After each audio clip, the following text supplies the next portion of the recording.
everybody. We are back after we took a little layoff for the holiday and 2026. yeah, and it is and it is the new year. Happy New Year. Happy New Year, Sean. Party horns for everyone. How was your how was your holiday? um, well, I managed not to get shot in the face by police officers, so That's always a better than positive. some Americans. Yeah. Um, it was all right. I got COVID. Oh, you got Hey. COVID? Oh, that sucks. And had that kind of over Christmas. Uh Um, Everybody's been sick over Yeah, we were, Christmas. yeah, and the other thing that's going on is my daytime workplace has was suddenly bought by new people from Florida, Oh, and really? they came in and they kind of made the kind of this is their first time owning, for their first time being the owners, and they made some kind of big errors in the way they rolled into town, the kind of things they said to the people who are holding their businesses together, and almost everyone I work with quit over the course of like 1 week. And then it was Christmas Eve, and then it was New Year's Eve, and like some of the busiest days of the year, and we were getting through the day with you know four inside workers over the course of the entire of two shifts rather than nine. So it was very difficult. God, Like that's I came back from work, I came back from being sick, and immediately just got buried in work. Um, Hopefully they're getting some hiring done, and I will not need to get my face smashed every shift as just a matter of course. yeah. So That's so that's what's been going on in my life. yeah, Is I can everyone's sick and everyone quit. yeah, I got sick as well. I didn't get COVID. I think I had the flu because I only tested for COVID and it came back negative. So I was like, oh, okay, I'm cool. But I didn't test for the flu and my kid ended up getting sick and he ended up testing positive for the flu. So I'm like, well, I guess I gave him the flu. I am sorry. Yeah. So yeah, everybody was sick over Christmas and whatnot, and I myself am still dealing with that with a nasty post-viral cough, which Yeah. I always tend to get when I had to, I was working with a mask for quite a while there, like several days. I was masked, because I wasn't feeling good. mhm, And I was just want to make sure that I wasn't giving it to other people. And sure. you know, which means that you get comments from people who are like, the pandemic's over. And it's like, Oh okay, yeah. well, okay, listen, man. Especially where you work too, like the area, the Yeah. part of Michigan. Yeah. I Yeah. can see that. Um, yeah. It's just, I don't know. It was, it, I, I struggle, with the feeling that,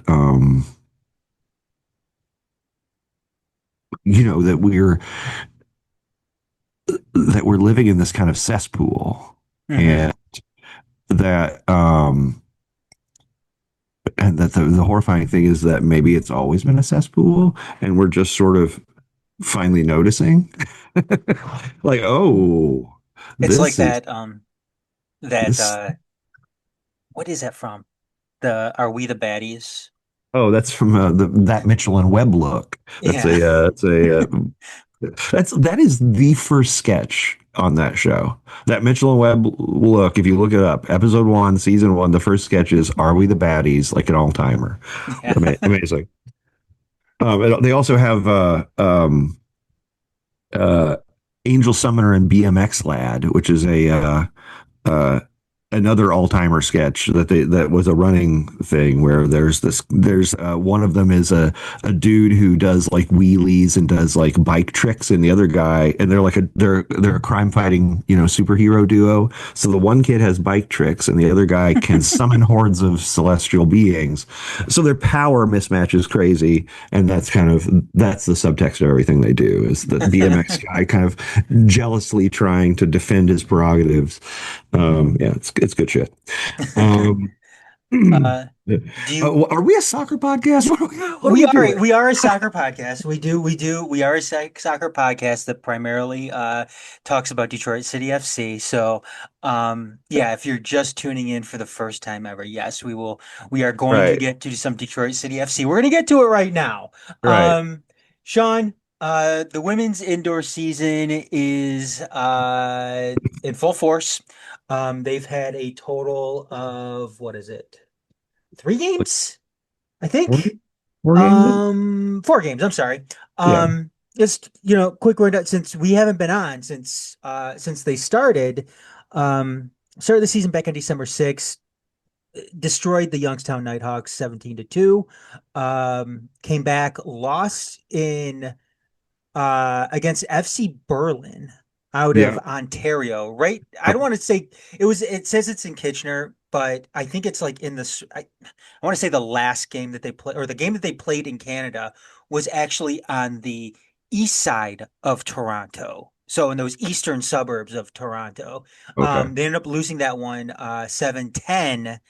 Um, Came back, hosted FC Berlin, beat them um 6-4, and then they went on the road against the Columbus Eagles FC and ended up beating them 10-6. Which, quick note, I saw somebody on social media mention, was that the first time that Detroit CFC side actually went across the border and played a competitive soccer match? And it wasn't. I think it was only the second time, Sean. Um, the first time I think was in 2016 because Jaime Ventura actually posted a screenshot that we played the men's side when they were still amateurs, played Windsor. Played Windsor. I So thought, yeah, we used to do a thing with Windsor. yes, I and I think it was mostly we mostly hosted them. But I think Right. it looks like we did go over there once and play Windsor. So this is the first women's side, I believe, that has actually crossed the border and played a competitive match, which is cool. Right. I It's mean, history in some making. ways, you could say that this is a league match. The Yes. Windsor match was a friendly, so you could say Yes. like, this is the first competitive match. First, yep. First league match, non-friendly. Yep. So there you go. Pretty cool. But so they are uh 3-1 on the season. I believe they're tied in the Great Lakes North Division with FC Berlin. However, FC Berlin, they have a game in hand on FC Berlin, though. Um, and the Columbus Eagles match that they played, again, competitive match, come out on top 10-6. There's a couple of hat tricks in the game itself. Let me get those names up here. Let's see. You had Aaron Torrance get a hat trick, as Okay. well as Megan Varant. Both of Right. those, both of them having hat tricks. Other Detroit City scores. Hannah Crum had a penalty kick that she converted on. Um, who else do we have here? Jennifer Panergo was also a goal scorer, and there might be one I'm missing, but oh, Zoe Greenhelge and Mackenzie Ruber, all Okay. goal scorers for Detroit City FC this past Saturday. So yeah, women's team again. It may be a little different considering we do have a loss on the season. I think we're coming off a season where we didn't have any losses in the regular season, where they just kind Right. of ran roughshod right through the division. We also Right. did lose a Right. team this year too. Indiana United FC is gone. It looks like they will not be competing for the rest of the season, and I guess they're trying to fill the void with a couple of other games for Detroit City FC's schedule. Sean, what are your initial thoughts, though? Uh, I think the women look good. I think there's a couple things going on here. I do think that the level that the team is playing at right now is not quite as high as the level they were playing at last year. Mhm. Now, that was a group that had been together pretty consistently for a couple of years, and this is there's a lot of new faces this year.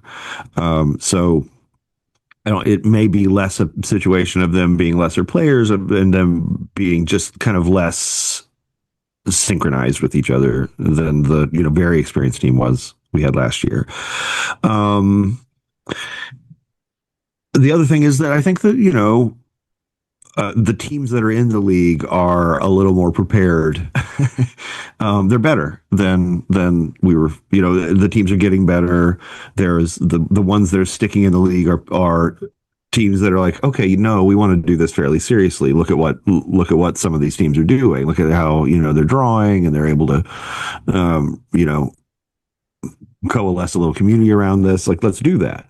And really, FC Berlin seemed like they had a pretty decent crowd, and they dominated us in the second half of that match. Like, it wasn't a fluke that we lost. It was kind of what's the keeper's name? I just blanked on her name. But like, our keeper stood on her head to keep it that close, to keep it at 10-7 and sort of within reach. Um, because like they were hammering us and we just looked, you know, um, a little off seasony, a little slow, a little tired, and I think it may just be that, we hadn't lost a match in indoor play in so long that we kind of needed to get one up the backside to get a move on. Um, Having said that, it's clear the level is higher, with the exception of the Indiana team. I'm guessing. Youngstown's brand new. We were their, I think, inaugural match, which is pretty rough. Yeah, for them, yeah, it is. It's Going up, like your inaugural match is at home, okay, but against the last year's national finalists, and we took them apart. Um, but that's really been the only match that's been that way. Every other match has been competitive, and the notable thing is that the other teams can score on us. Where last year, like even if we were struggling, we wouldn't give up much more than a goal or two before the end of the game. We were kind of like, okay, we're up 12 goals, like we can we can chill. If you get two or three now, big deal. That's not the situation now. Like we're falling behind. The other teams are able to score on us, and I think part of that is that while I think the current keeper is very good, I think that Gabby was probably better. Or she seemed sort of ideal for the indoor game. Her lack of size not an issue in the indoor game. Her mobility and distribution a huge, way bigger part of the indoor game than the outdoor game. So, you know, that's a loss. And we don't have any of the kind of ruthless older defensive pros. And I'm thinking largely of uh, what's her name? Coaches for the Hawks. Um, shit. Names. All names are out of my head right now. What the hell's wrong with me? it's okay because I'm blanking on it too. Yeah, Shannon, Shannon Shannon, McCarthy. Shannon McCarthy. Like, we don't have a player like Shannon McCarthy. We don't have a big athletic woman who kind of likes to hurt people. Yeah, and and that's Shannon. And that's super valuable in football, right? Like that having, you don't want a team full of people like that. Like it becomes obvious and the official turns on you, but like you do need one. Like you need somebody who kind of likes to make it stick. And yeah, Shannon is that. And I don't, I, you know, I don't really know anything about the recruitment process or whatever. Um, but it's clear that the women they have are decent players.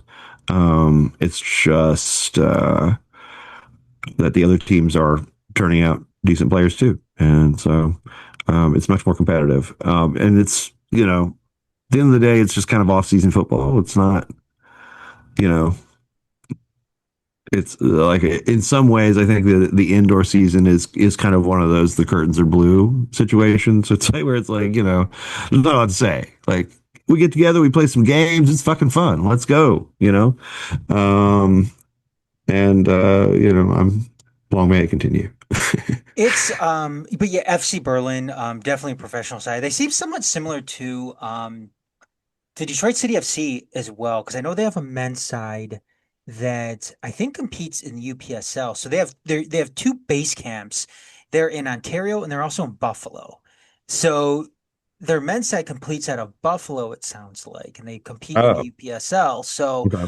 I mean, for FC Berlin, the women's indoor team isn't the only show in town for them. Much like our women's indoor team isn't, the only show in town for us as well. Right. It is a true soccer club that Right. FC Berlin has. And I when they were agree with when they were you. here, I mean, they seemed very, very professional coming in. I mean, it wasn't Yeah. like, Waza coming in and, trying to, get people up in the city clubhouse to try to come down and play Right. some indoor soccer for them. Right. But Well, and like, like I don't mean this to sound mean, but like players look fit, reasonably fit, you know? mhm, Um, and we've gone up against teams where it looks like um the women have played some football, but maybe not recently. And certainly not as part of an organized scheme where you know, establish a baseline of cardiovascular fitness, if you dig what I'm saying. mhm, Um, so, and I mean, I'm sure if we went up against if we had a men's side, we would see the same thing in men's size. sure. In the bad ones, you'd see dudes who were like, you know, just not fit. Like shot 30 seconds into the match. Um, and we've seen that before too. Where it's pretty clear, like where our women are easing off because it's like, well, this is we've got a clear lead. They're exhausted. This is not any fun for them. Like, you know, let's have some empathy. Like, uh, score goals when you get a chance, but otherwise, like, don't like that's.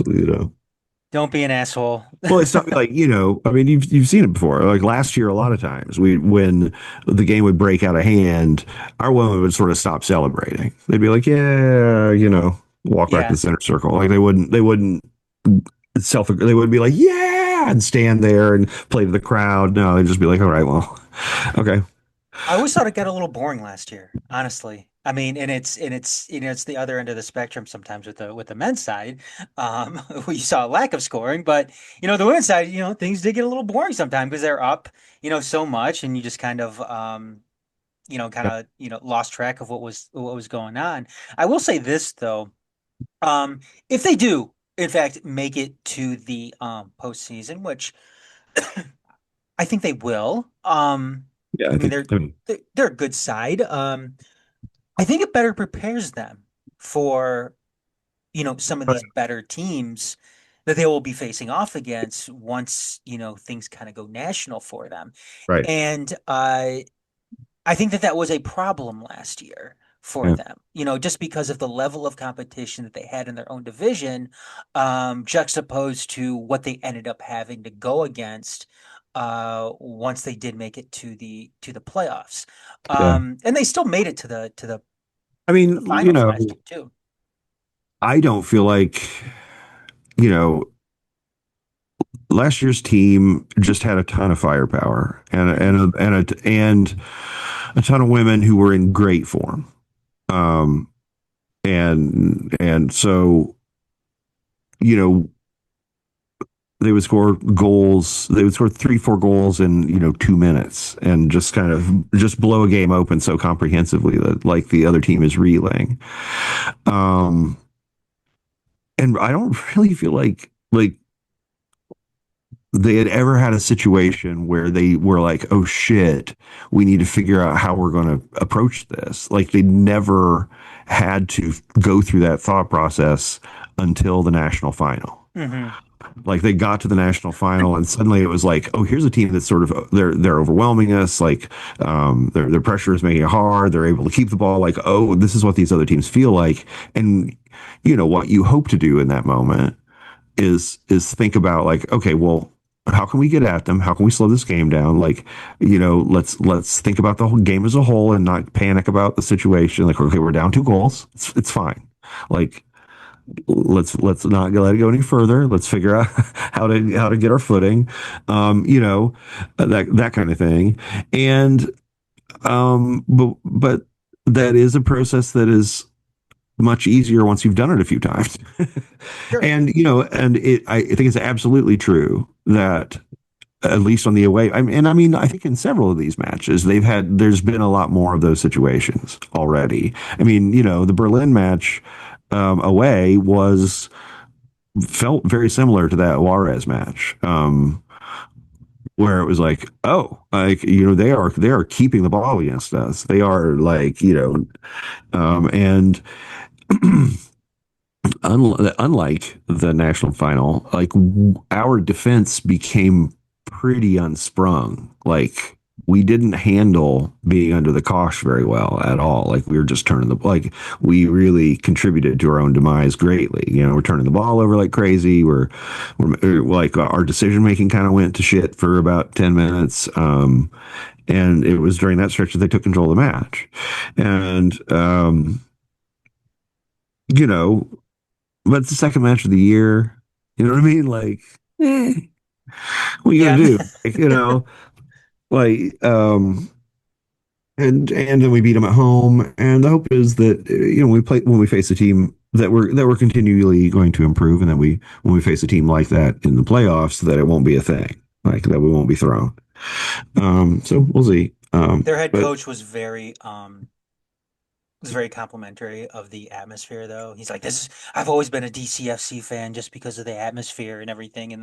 oh, And they were good sports because are selling fuck Berlin pins there, and a bunch of the players and the coach came up afterwards like, "Do you have any more of those pins?"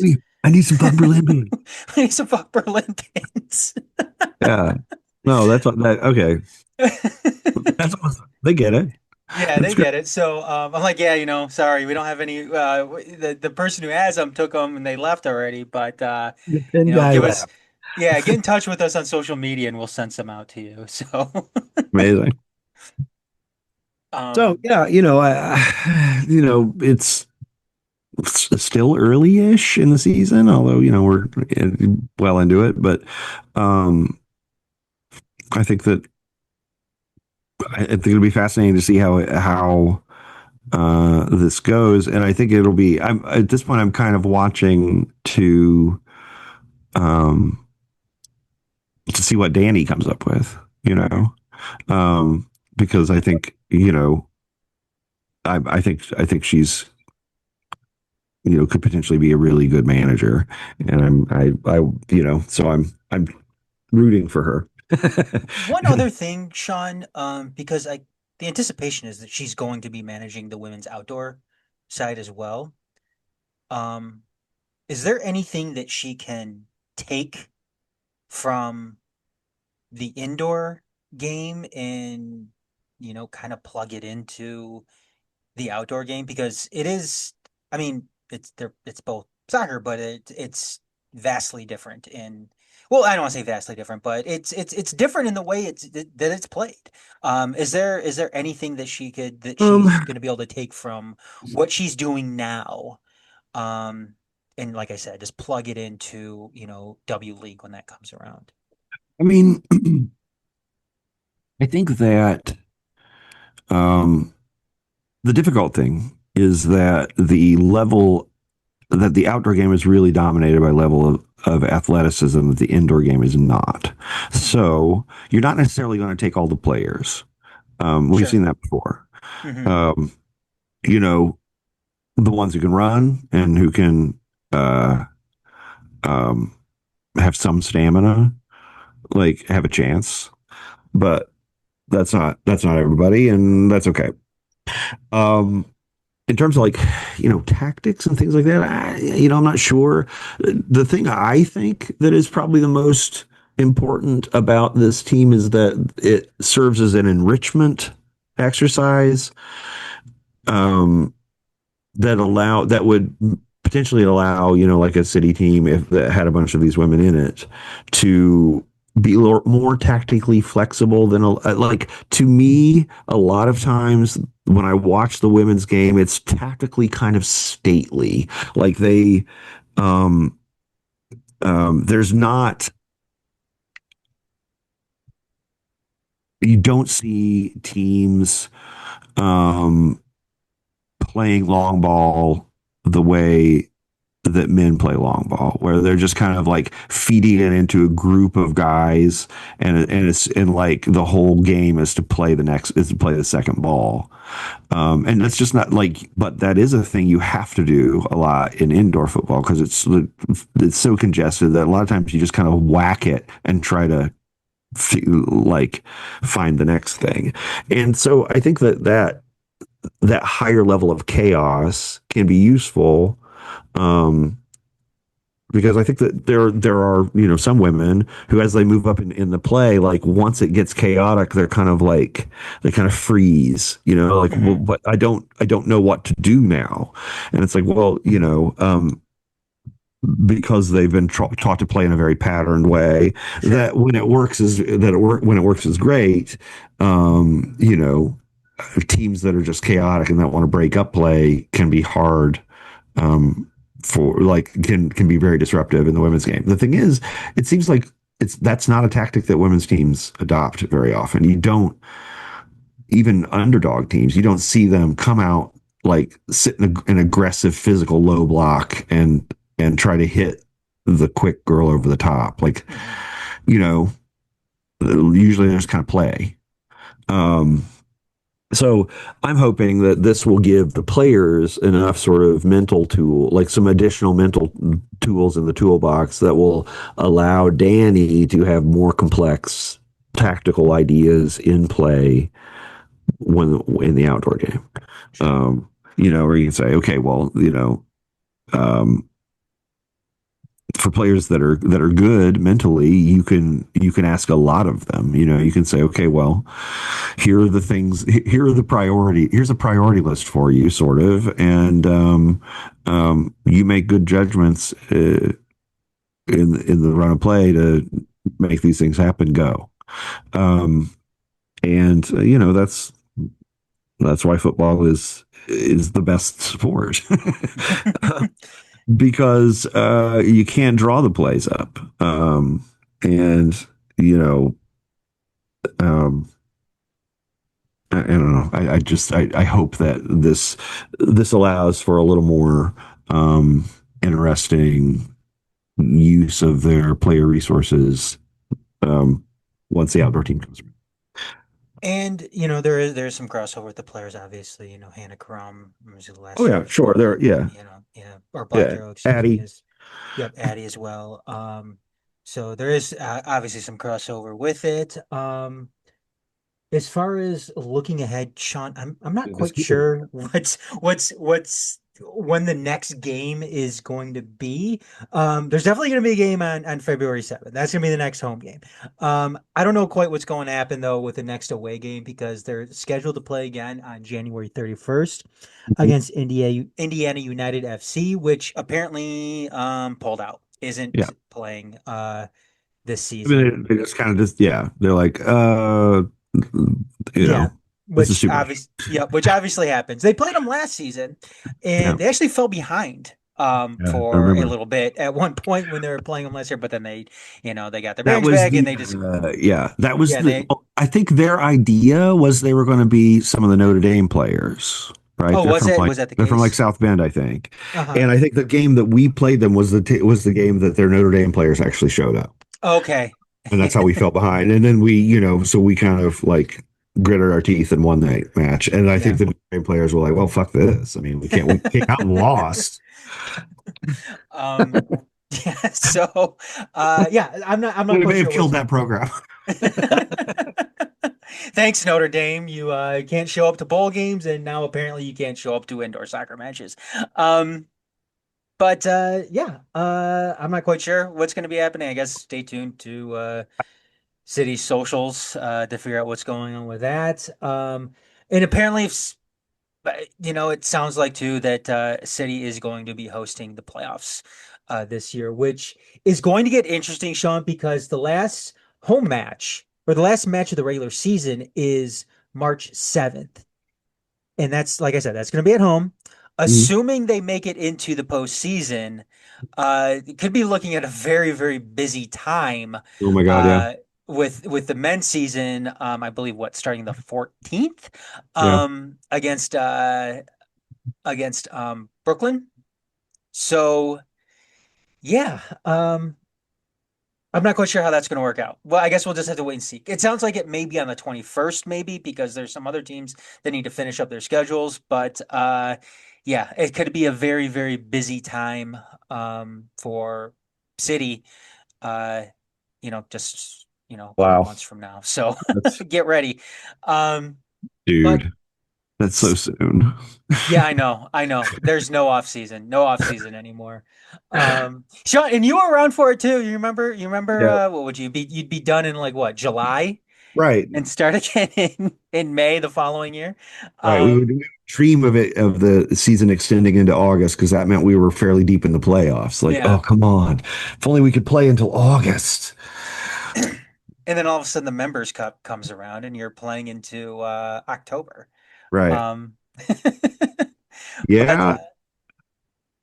yeah, I guess that's a good segue though into the men's side of things. Sean, we aren't too far away from the beginning of the season, the start of the USL Championship season. I don't know what is going to happen. Obviously, there's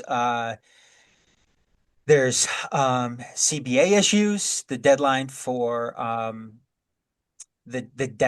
or the expiration on the previous CBA has come and gone. That was December Yeah. 31st.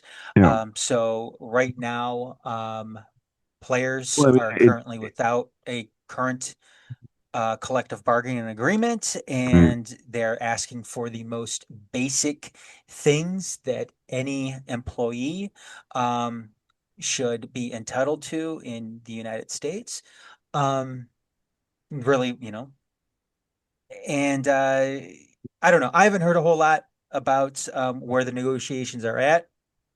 I don't know quite how it is affecting a team's ability to sign players at this point right now. And City has made some signings. They made some signings. They made some transfers. And Sean, I'll let you take it away from here. Well, yeah. So,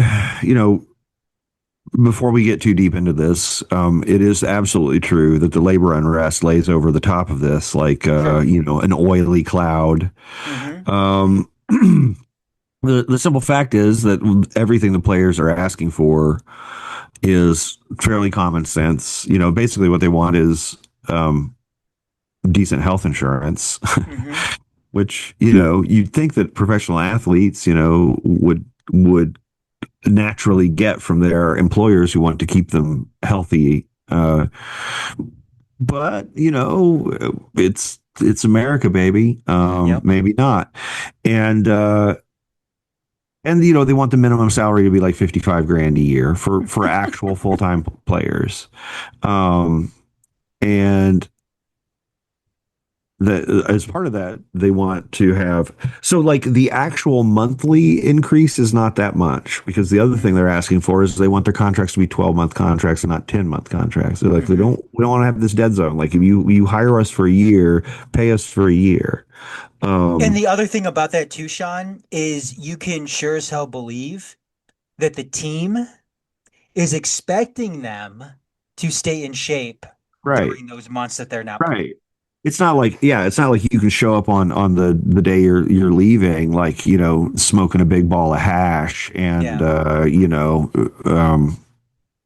eating, just eating handfuls of sugar. I mean, they're up in your shit. They're expecting you to stay fit. There's an off-season training program. Yeah. So, but like Detroit City, I think a lot of these teams have kind of intern brain, where you've already set a price, right? And so when your intern comes back and they used to work for you for $100 a day, and now they want like now they're doing a full-time job, which is kind of the same job they were doing. And now they want like, benefits and an actual like reasonable salary. Like there's a lot of bad bosses in the USL apparently, because they seem to get that like intern brain thing happening. The other thing that's happening is that while everything they're asking for is realistic, the clubs just don't have the money. Like every club is losing money. And they're the people that actually own the league, BlackRock, are evil motherfuckers who simply do not give a shit. If they can't make money the way they want to make money, they're kind of willing to let this twist for a while. And they have basically forbidden, it seems like, the um the discussion of any of the kind of structures that have led to labor peace in other professional leagues in the United States, like revenue sharing. These are structures that exist both on ownership side and within the player contracts, and um, they don't want to do that. They want to maintain USL as a semi-transient workforce that they can, you know, do race to the bottom shit whenever they want. And it gives the lie to all of their posturing about Division One aspirations, because this is not, you know, like even MLS pays a lot of money now, right? Hmm. They at some point they realize like if you're going to cost control, if you're going to focus on cost controls in this very, American way of colluding together to just not pay the players what the world market says they're worth, um, and you can't square that to make your business make money, then we're just going to blame the players and down, what I really expect to happen is for nothing to happen. I expect this to be a bit of brinksmanship where um, the clubs say to the players, like, well, you don't have a collecting bargaining agreement, but we have contracts with you and we expect you to show up. Hmm. And, um, I don't know, uh, you know, at the end of the day, if BlackRock won't move, then I don't see how USL can agree to the very simple terms that the players want, and they're at an impasse. And I believe that the players should just keep staring at the owners until they start trying to get creative and maybe talk about sharing revenues, maybe talk about taking some of the league functions that the league runs and taking a look at those things and start asking for more for their money that they pay to the league than they're getting. And that's where I think the friction really should be. I think the owners of this league need to have a hard think about what is happening with the league office and whether it's redounding to the benefit of their clubs actually. Hmm. Maybe it is. Maybe all of this, like, let's make grand plans. Like, maybe that's the only way forward. I don't know. But to me, your grand plans are a lie if you can't actually pay your players Maybe what you they're worth. could help me make sense of this, Sean. It seems incomprehensible that the Federation will allow a professional league to get away with not mandating health insurance, um, for the players participating in said league. Like, it seems like that's something that um should be uh stated in PLS. And when we look at PLS, you always, of course, you're looking at things that are going to generate revenue. You're looking at market sizes. Yeah, You're they're not. looking at ownership shares. But you know what? Maybe I'm just being naive. And hey, that's like you mentioned, that's America, baby. Um, I think that that absolutely could, like, U.S. soccer is absolutely empowered to say, no, if you're going to call yourself a professional league, then if you want sanctioning, you need to mandate health right. insurance And if you're a like, professional I team. don't, honestly, the health insurance thing is like, if I was, propagandizing in favor of the um, Players Association, which I mean, in some ways, I guess I am right now, but Mhm. um, like that, the health insurance is the thing I would lean on because it's just insane. Like, okay, this is the United States of America where your health insurance is tied to your fucking employment and you're a Yes. professional athlete. You're asking them to give you everything. Yep. And but we can't provide health insurance. I'm sorry, bro. Like what? Okay, well, where are they gonna fucking get it? Oh, you're gonna have to Like go in the are marketplace, you Sean. are, You let gotta me go to the let me ask you, marketplace. are you assuming right? Because you're paying them that well that they can, and like, do you really want your players who are making like, $30,000 a year or something?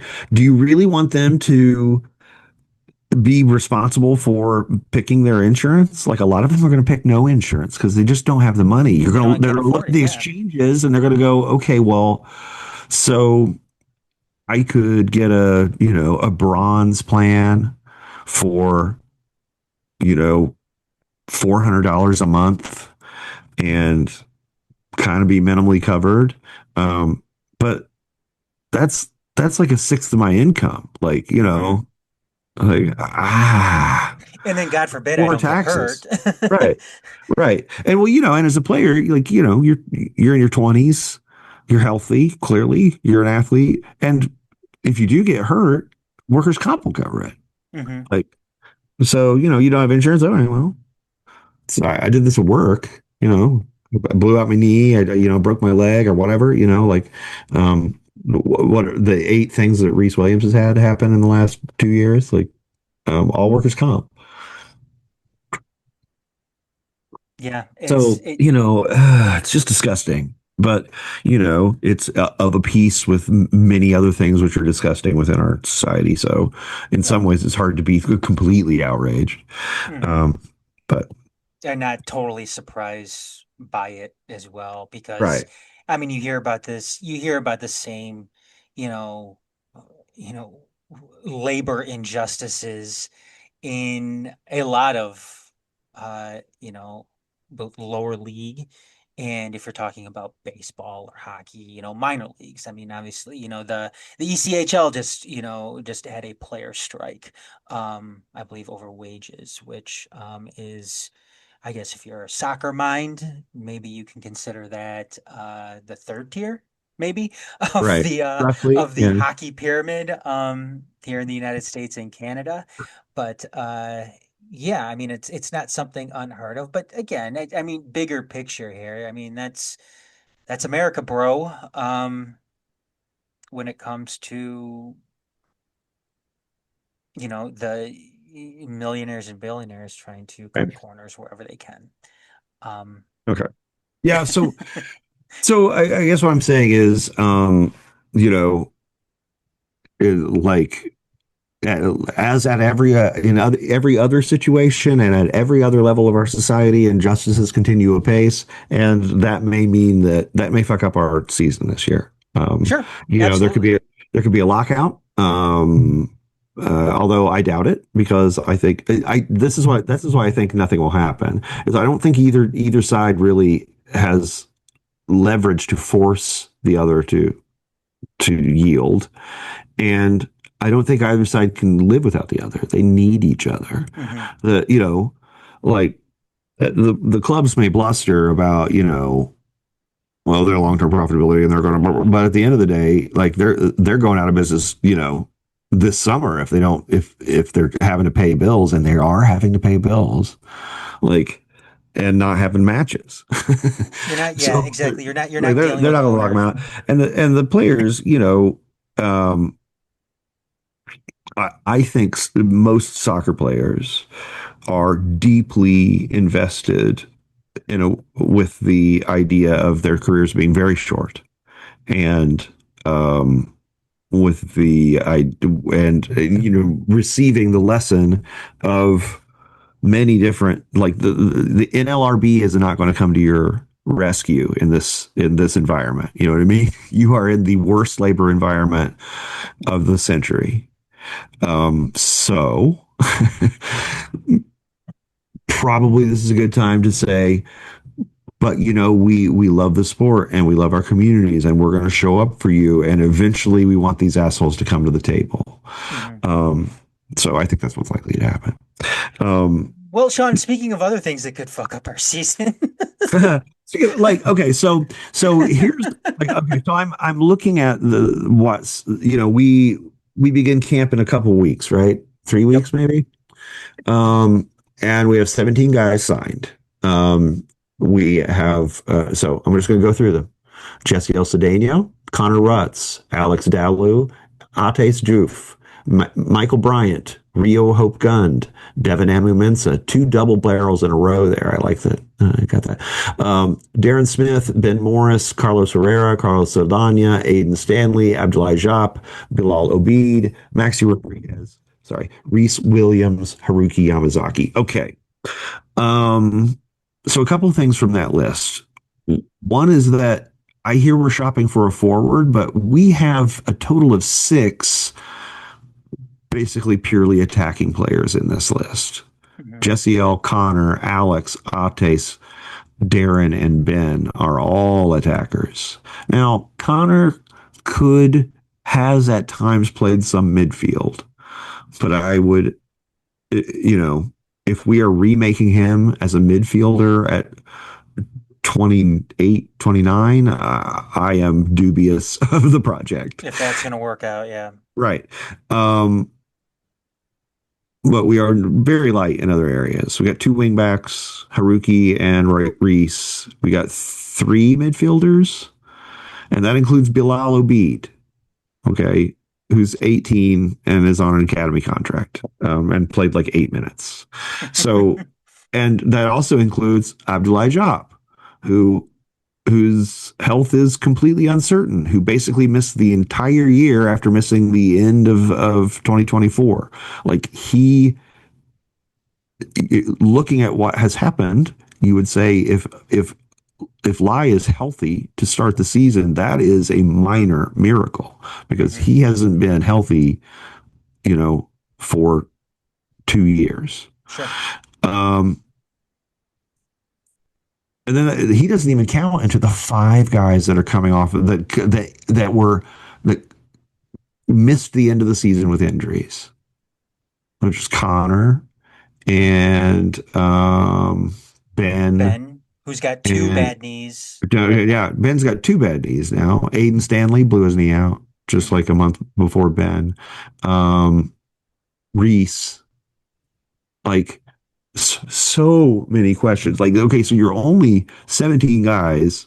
Now, granted, you usually add four or five over camp, once you get to look at guys.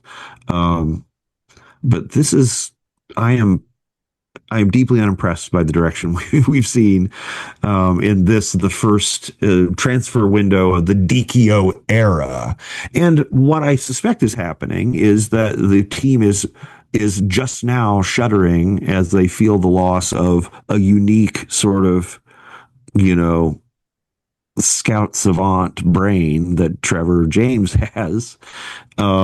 Like, I just don't think people understand what, like, the Trevor doesn't have notes really.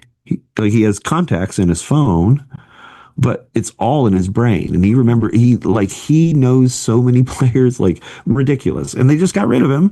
And I think that I don't think they built up any scouting apparatus prior to that departure, right? So essentially, the scouting department left a few months ago, and now it's like Archer who is doing sort of performance data, and like he's probably a decent scout, but like to go to scare up players in the short term, players that you maybe have already had a little contact with, so you're not having to do like introductory talks with their fucking agent and all that shit.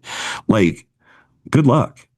Um, and I don't see anybody on this list that looks like they're somebody that wasn't recruited by Trev, with the exception possibly of Hope Gund, who I know almost nothing about, except that he's listed as a center back and he's 5'11". Um, so I have questions. We only have three center backs. Time to scoop the cat boxes. So they Uh, didn't find Trevor's old notebook well, sitting like I don't around and think were there is a like, notebook. The no, notebook that's is what I'm in his saying. head, and they certainly didn't want to buy it. I don't know. I am, um, like I look at this roster and think this might be the worst team in the league.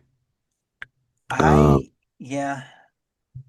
Um like who's going to score the goals? Ates, Alex Dalu, but so are you going to play with like a false nine or something? Darren doesn't really play for other people. Ben can't walk. You know, Jesse L is, I think, is Alex's backup. I'm guessing.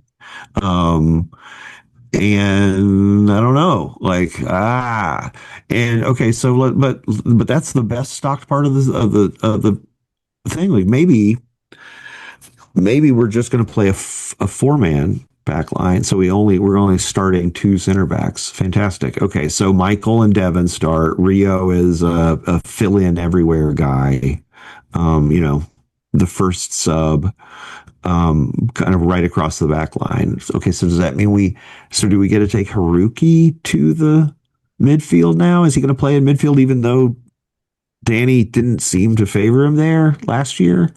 Um, and how is that going to work alongside Maxi? Because Maxi needs a ball winning partner to really unlock all of his scheming and forward running and all that stuff.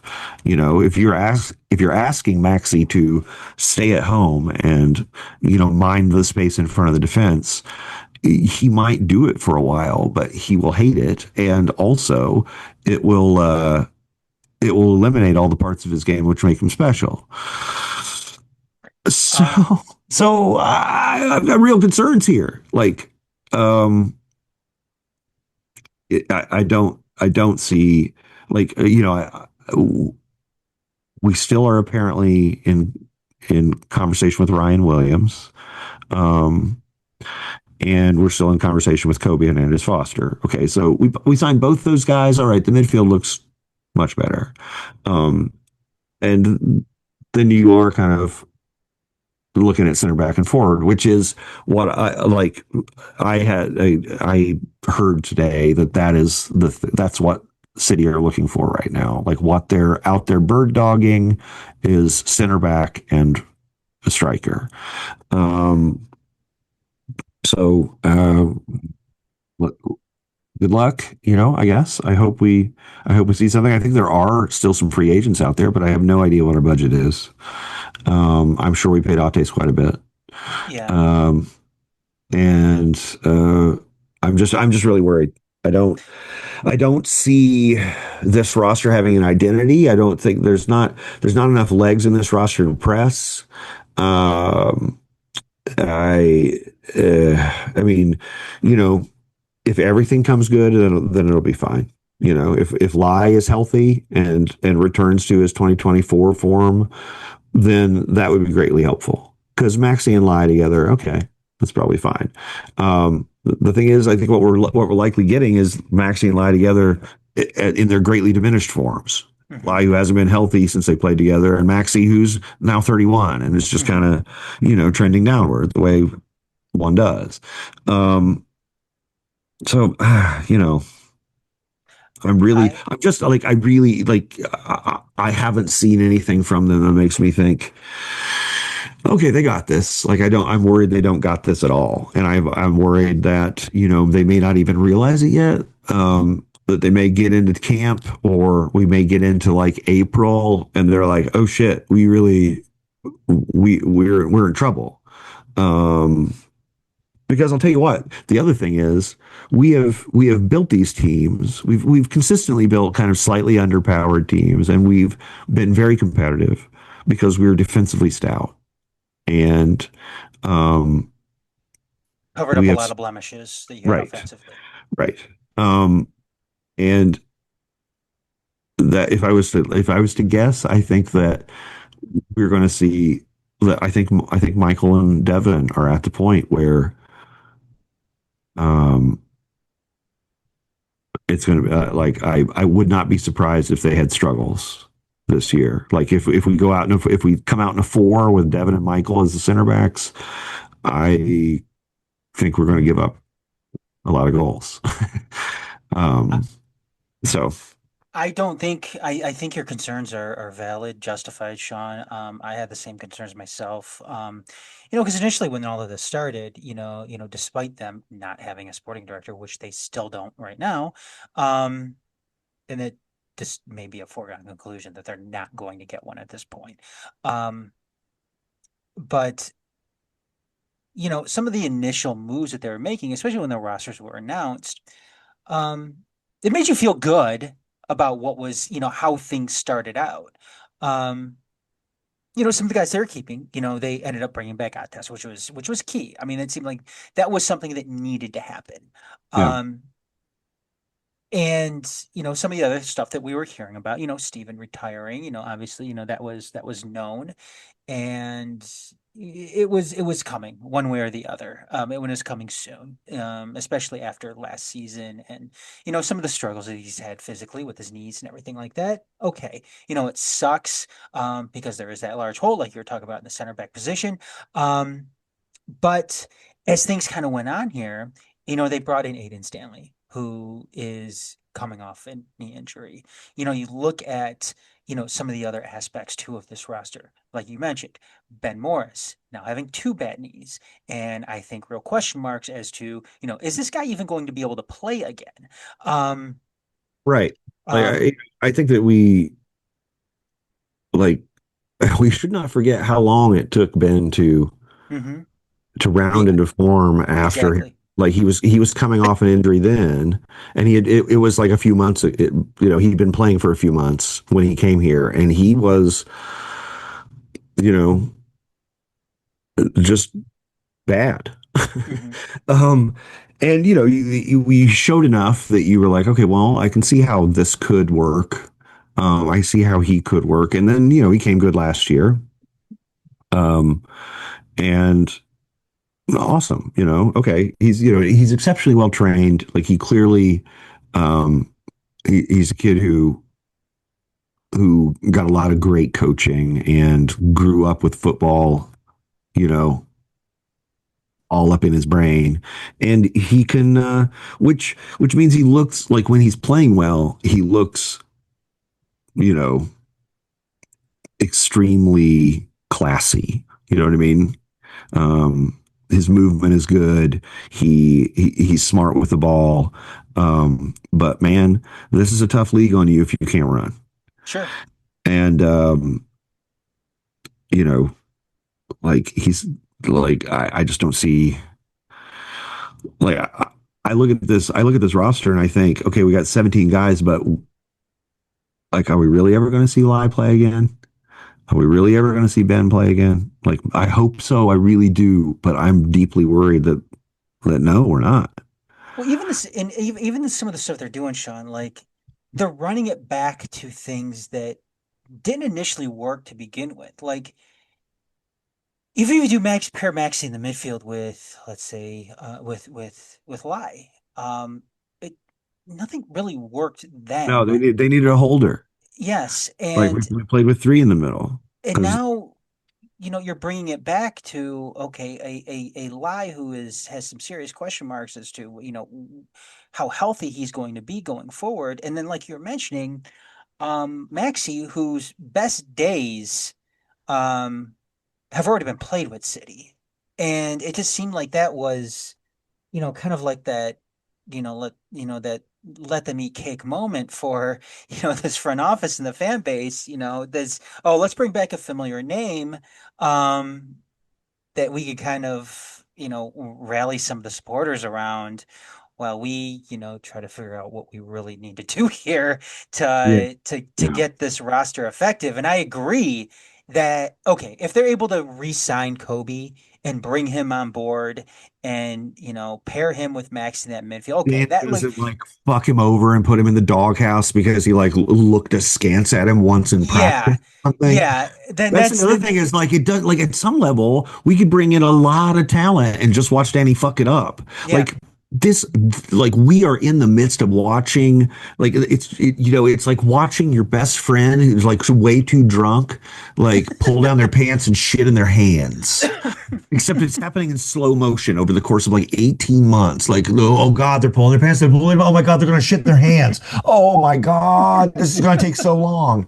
And like at some level, I want to just like push fast forward on it. Like I want to see like, okay, DKO, like you got control of everything now, big boy. Let's see let's show us the genius that needed to get rid of the people who had established the previous culture. Show us that. Yeah. Show us that you're not just a fucking bully who managed to like browbeat all his underlings into turning against the people who loved them.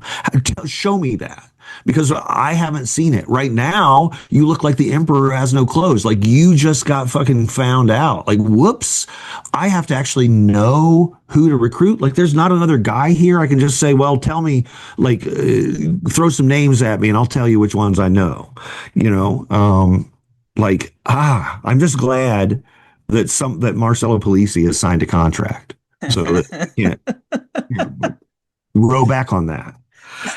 Um, God, Told you Sean, I was gonna have trouble laughing tonight. sorry. No, you're fine. Well, Um, I just huh. I just feel I do not want the team I love to be coached by a dude who you wonder if he had some ribs removed so he could suck his own dick. Like, uh, uh, um, no, again, it's again, yes, it is mind-boggling at this point that we don't have, we're not, I mean, it seemed like uh they were so set on changing things up. Obviously, with what happened with Trevor in the offseason. Like, okay, that's what it made it seem like. Okay, we want to go a different direction. Okay, well, what is that direction that we are going here? Because right now, like I said, it seems like you're just running it back. right. Well, I mean, You're- I have certain like I think they're reaching for easy answers. They're being handed easy answers by Danny, who's like, oh, I think this is, he's convinced them somehow or convinced Schreckengoss and that's what matters. Or I don't know. Like, I don't know in the inside of it. I do know that like, half the owners are going through divorces and I think maybe the eye's off the ball a little bit. We're trying to build a stadium. Like we got a lot going on. So the actual football, like they're just kind of like, you know, this guy says he can run it and just, all he asks is that we don't pay any attention. They're like, fuck yes. That is fantastic. Um, I think at some level that's just what's happening is that, like keeping a culture of respect and like and thoughtfulness and preparation and conscientiousness and all that shit um was just started to feel like a lot of overhead, like man, wouldn't this be easier if I was just like if I just said, fuck you because I'm the boss, that's why, and that stuck. and it's just the tenor of the times. They're just falling into it through sort of inattention because there's other shit going on. Um, and it's sad to me. I think they will look back on this period and rue it.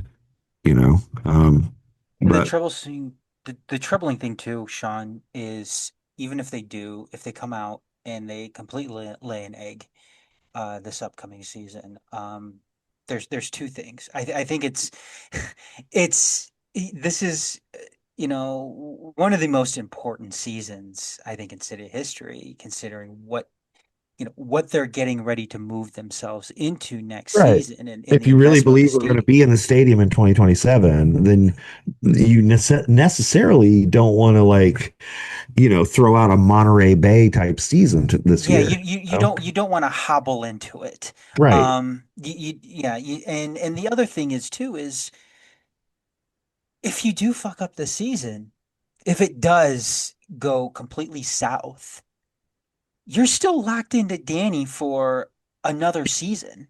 right. I mean, you can Which cut him loose. You just have to pay him. you can cut him loose, but I mean, like we were mentioning earlier, when it comes to lower league soccer in this country, I mean, this isn't the Chicago Fire or the Detroit Lions who can go off and be like, oh, okay, thank God there's only 1 year left in this deal. We can go ahead and buy them out and get somebody new. Um, these teams in USL don't necessarily have that kind of coinage just laying around where they can throw out, oh, here's a check to go away. I mean, Um, they paid Trev to make him leave. It wasn't yeah, like it wasn't like he was like, you know what, you guys are like, I appreciate so much what you guys are doing. Let's just go forward. No, it was like they had negotiations but because that's an even bigger like the reason. like that because the alternative is you just keep paying his contract and you know And he that's goes on gardening leave as they say in England. and and that's an even bigger, perhaps an even bigger reason why um it becomes a little bit more precarious just because okay, well we just paid Trevor um when we got rid of him. Now we're also going to have to pay Danny because we're in Yeah. this spot because the season just went just went totally array and we're in a spot now where we can't win games and we made this massive mistake. Obviously, we're looking ahead here and we're thinking of, worst possible scenarios, but I mean, we're not taking this out of thin air, Sean. I mean, I think everything that you outlined here and everything that we've been talking about with this roster is a real concern. I mean, they haven't gone out and signed Kobe. Um, to a contract to, help in that midfield and kind of, make things different with that combination of Maxi and Kobe there. They haven't gone out and got another difference maker up top aside from Antes Diop, who even, I mean, because essentially, again, um, you're just running the same attackers that you ran out last year, and without Ben, who is presumably maybe coming back at some point hurt, but it didn't work with Darren and Atez up there, um, and you're running it back with a thinner back line. Steven's Yeah. gone, and yeah, I mean, and you're going to be, doing an experiment with how things work out with Michael Bryant and Devin, which Yeah. are both very, very capable players. Um, Devin especially is a very, very good player, but working back there without Stephen Carroll in the middle, I mean, again, a lot of question marks, a lot of question marks. Yeah. Yeah, the thing I worry about with Devin is so much of his game is kind of arriving with a load right at the right moment, like bam, and he he establishes sort of his dominion with those first few tackles. Um, if you start to lose speed, then those start to become fouls or you're getting embarrassed or whatever. Like we'll see. Like I hope I don't start to see that immediately, but that's what it'll look like is Hmm. him doing, it's what it always looks like. It's you watch a player doing a thing they always do and it doesn't come off.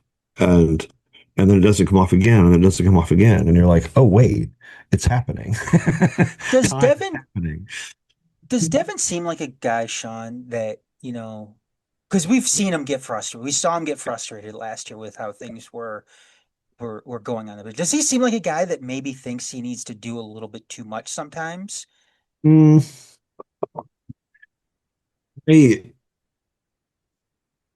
you know, I don't know what his psychology is, but I know that there are certain kinds of guys who um, will kind of thrust themselves into situations when they feel like it, like as soon as they feel like anyone is hesitating and that the moment is likely to be lost. That's kind of what I get from Devin is that like he'll get to a point in a match where he feels like, okay, well, I guess I've got to do this. Yeah. Yeah, and that's and and you know, I appreciate the idea, mhm. um, but um, that's just usually not how football works. Um, like you can't rescue it by you know really turning it on for the last 5 minutes. Like it doesn't work that way. Like you gotta be, you gotta be super present every moment. That first moment, last moment, all the moments in between. You gotta be there, thinking, pushing. What am I doing? Where am I at? How am I? How's the spacing? What like. You've got to force yourself to keep thinking. And that was something Stevie was really good at. And I think that he was good as a captain, and like playing in the center of a three-man defense. He has like the players arrayed all around him, and so he could kind of just keep everybody's brain ticking over. And I don't know that there's anybody out there on the roster right now who does that work of talking everybody else through the game and saying, now remember, all the stupid shit, all the stupid little reminders that you're like, of course I remember that. But would you remember it in the moment if you hadn't just been reminded? Um, and, you know, that's what Stevie would do that a lot. He would talk about, he would like, you would see, if you watch videos of like when the set piece, we're setting up for a corner, you can see Stevie saying, okay, like he's reminding everyone of the scouting they just took on the day before. He's saying, remember they like to do this, like do this, you know, got to mark that guy, Mhm. you know, and like, he's not just there like it's people tend to kind of play with him like he's just spewing Irish gibberish all the time. But no. In point of fact, he was really good at the mental side of the game and like that, and learned over the years how to make that affect everyone around him. And so you see the loss of it when he's not there in the slightly lessened performances of the players that were better when he was around. So um, yeah, I think it's going to be hard. I think it's going to be hard to fix. And I also think it's a part of the game that maybe Danny's a little blind to. Like I don't see him picking guys based on how they see the game very much. Um, It just seems like, because you're mentioning Stevie, even obviously Nate too, who's not here anymore. I mean, this team did such a good job. Um, you know, this past team did such a good job adapting themselves to, this higher level. Whether you're talking about somebody like Nate who was able to um play much bigger than he actually was yeah. in I mean, USL. but And his shot stopping was always on point. The yeah. thing, like it was his positioning and his distribution, or what he Mhm. like worked his ass off on, and And even got great at it. Like And even Steven too, like, because I remember you talking about like one of your big concerns with Steven was, um, you know, how is he going to deal with the physicality? And you can correct me if I'm wrong, if I'm, yeah, totally no, I butchering your was. thoughts. Yeah, of playing in the middle. And they're going to have, these teams are just going to be throwing these, it's going to be Yep. extremely physical going up the middle against them. And that's something that he seemed to adapt to very, very well. Oh man. And it just seems like this team itself has taken steps backward when you would think at this point, even we're talking about when Trevor was here, you had these year to year goals, is making the playoffs and then hosting a home playoff match, and then um it just seems like this team is trying to bank off the success of that Lou City win last year, and that kind of saved face for a bunch of different aspects of this team that maybe shouldn't have. And Yeah. um, maybe that win against Loose City was maybe one of the worst things that could have happened to the team last season. Considering, perhaps of how things Well, ended up as I going. understand it, like, this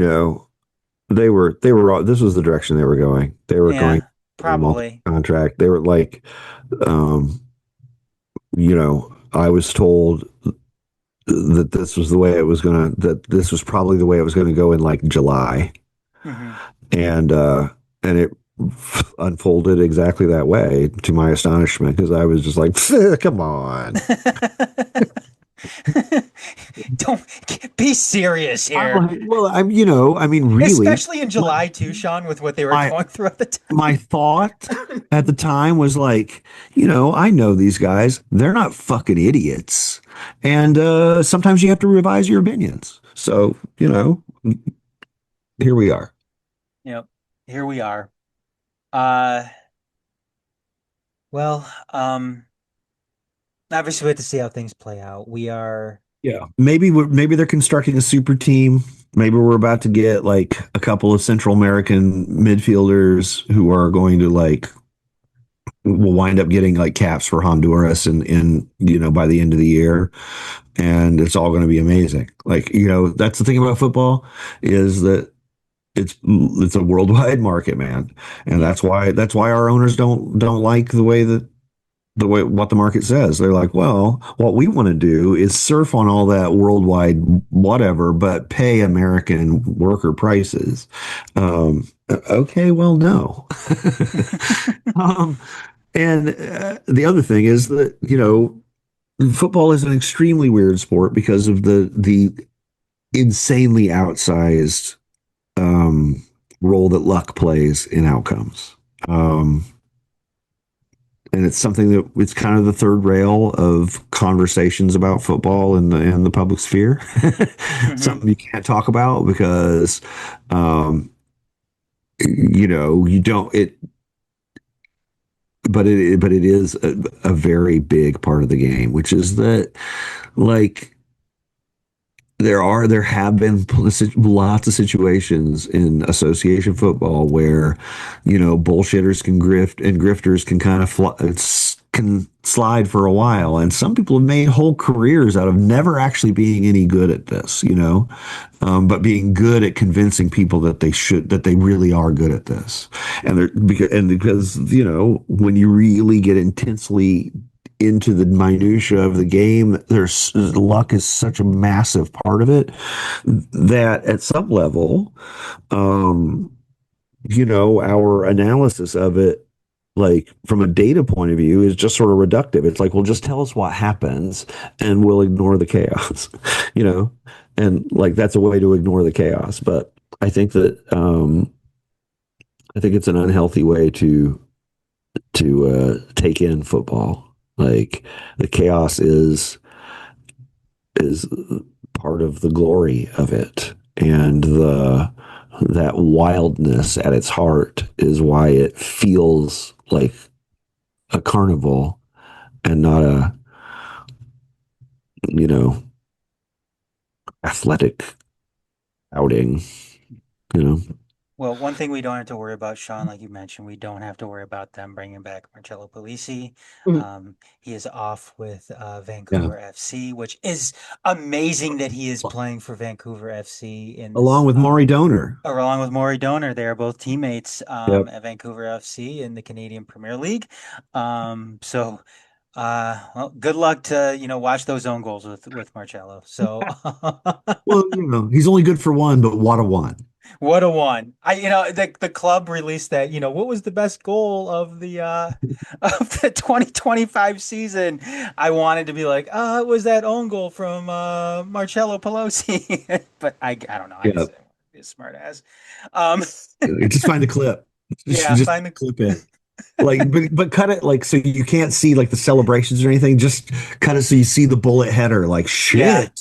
God, yeah, Well, I forgot that goal. What was that goal? So, that was a like, banger. How come this isn't talked you about go back and more? look at it. It's like, oh shit, it was an own goal. Like, yeah, like like kind of rickroll them with the own goal.